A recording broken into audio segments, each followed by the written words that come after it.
What's going on, everybody? Welcome back to another Raw review. This one is from May 30th, 1994. We're going to get right into it. Raw starts off with a video package of all 7 guys who have qualified for the King of the Ring tournament so far, with one spot left, and that will be decided on this episode with Tatanka versus Crush. It was supposed to be Jimmy Del Rey from the Heavenly Bodies, but instead Crush replaces him. However, this is plain as day who's going to qualify. At least from the announcement of it, Crush cost Luger his spot, so I wonder what's going to happen in this match, right? So getting into the match, it was the first one on the show. A neckbreaker gets a near fall on Crush. On the outside, Chief J Strongbow chops Mr. Fuji on the apron, and Crush goes to check on him. Tatanka goes after him, and they start trading blows. Meanwhile, both guys get counted out, and neither of them qualify. So instead, Crush and Tatanka just continue to fight while the referees try to separate them.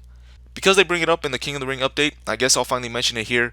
The reason that Piper has decided to fight Lawler is because the King was making fun of sick kids and Piper didn't like that.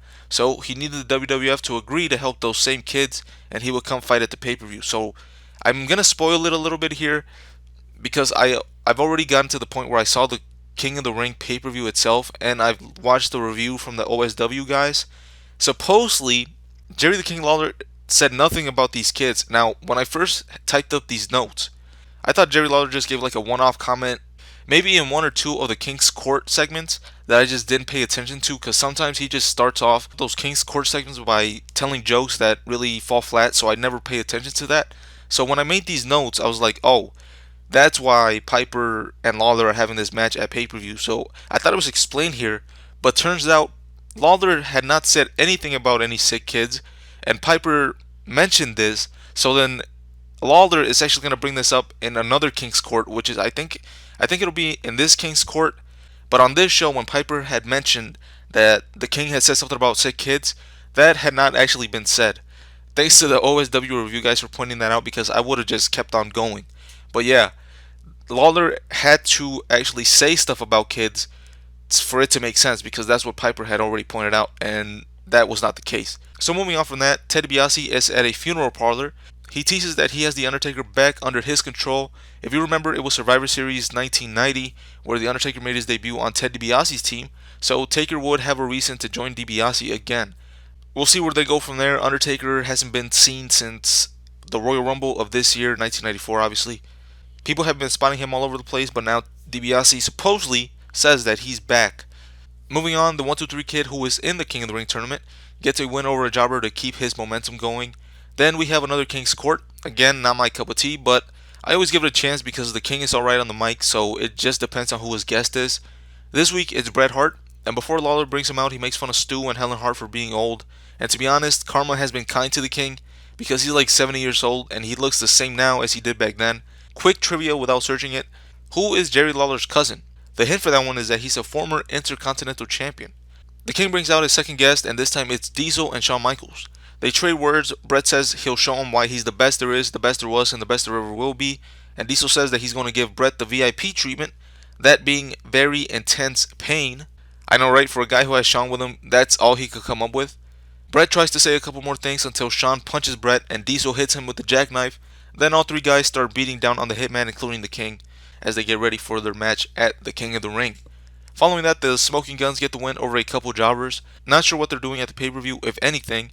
Now that the Head Shrinkers got the belts off the Quebecers, it's time for the Smoking Guns to get the next ring with the belts, I think.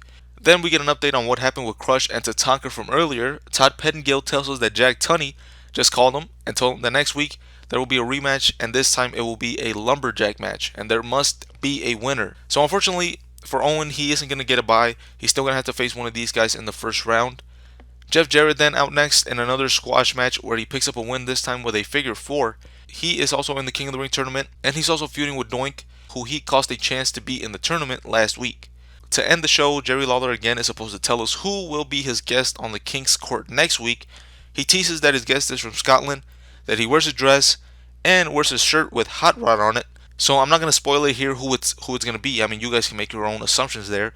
But that's it for the show, so let's get to the awards. For the best moment, I'm going to give it to the King's Court segment, building the match with an actual in-ring segment, and Shawn Michaels was also out there, so that's going to boost any segment or match.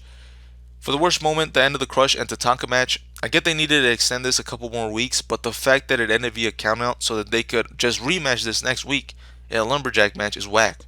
At least make the rematch a match we actually want to see And then speaking of whack, for the wackest performer, I'm going to give it to both Tatanka and Crush for wasting our time, and because we have to see them fight again next week. Stand-up performer, I'm going to give that to Diesel. Not the best on the mic, but they continue to make him a monster with the attack on Bret. I still don't know who thinks at the time that he's winning the belt, but they're really making an effort, and he's doing his best to come off as a threat. This episode is going to get a good grade. I'm enjoying this King of the Ring build more than last year's. I don't even remember how many qualifying matches were on Raw last time. And if you remember, the main title feud was Hogan and Yokozuna, who Hogan didn't actually appear on Raw a single time since winning the belt at WrestleMania 9. So at least this year they have more happening on TV and it's somewhat interesting. So yeah, with all that being said, I'm out.